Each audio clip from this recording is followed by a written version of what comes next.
So the next stance we're going to do is called the fighting stance. Now there are many variations of the fighting stance. It all depends on the style that we're going to use to execute a strike, right? We could be doing a boxing style. We could be doing like a more traditional style. We could doing more like a wrestling style. So it all depends on what we're doing at that moment. When we use fighting stance and we're not specifying what type of fighting stance, it just means a generic kind of relaxed fighting stance. Okay, sometimes we call this the neutral stance.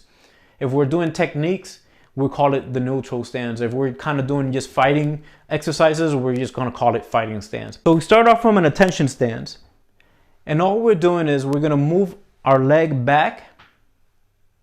We're going to rotate our feet at about a 45-degree angle and bring your guard up.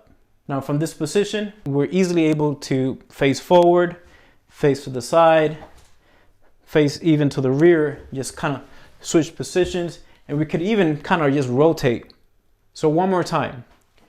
We step back, rotate our feet about 45 degrees, and guard up.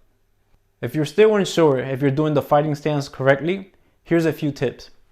Take a broomstick or even your Kali stick, right? And what you're gonna do is you're gonna place it in between your legs, where the front leg, in this case I'm using my left leg as the front leg, your leading leg, the toe on that leg is gonna touch one side of the stick, right? So I'm touching my left side of the stick here, and then the heels of the rear leg is going to touch the other side. So pretty much you could kind of just slip the stick right between the heel and the toe.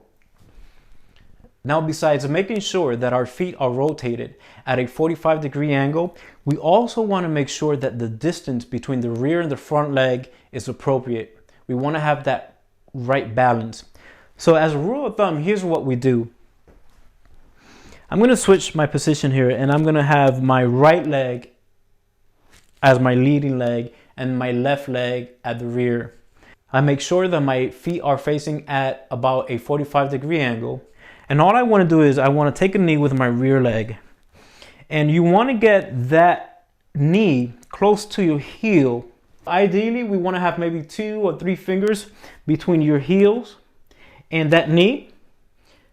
But if you're a little off, it's fine. Even if you're a little closer, it's fine as well. The most important thing is that that rear knee is not even touching that front heel. Okay, if your heel and your knee connect, then that means you're definitely too close. Okay, so I'll just move back a little right here, and then once I stand up,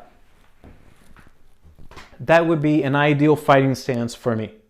So once again, once I make sure I start off in a tension stance, I move back, rotate my feet, making sure they're at about a 45-degree angle, and then I just kind of take a knee.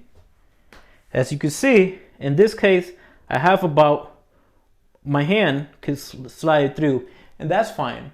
If you want to get a little bit closer, that's fine too. Just make sure that they're not so close where the knee and the heels are crossing paths. So the more you practice this, the more natural it becomes. And you don't even have to think about it, right?